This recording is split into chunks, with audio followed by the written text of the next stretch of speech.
So my name is Chris Koska, and I'm an engineer here at Mohawk Spring, a division of MW Industries. We specialize in compression release valve springs for the LP industry and natural gas industry.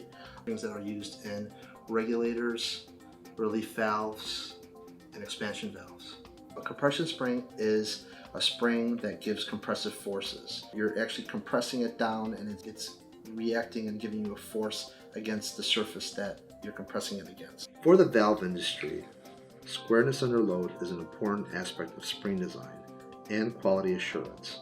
When a spring is compressed to a specific load height, there is a perpendicularity and parallelism that gets measured.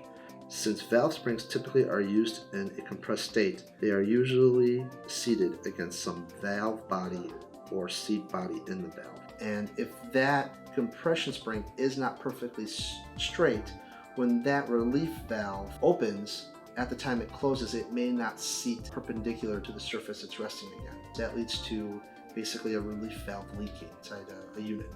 A large portion of compression springs produced by MW Industries go in some sort of valve, whether release valve, regulator, butterfly valve, expansion valve, any kind of valve. So it could be oil and gas, automotive, anywhere you use a relief valve. So they're used in nuclear applications. They don't have to be gases, they could be liquids.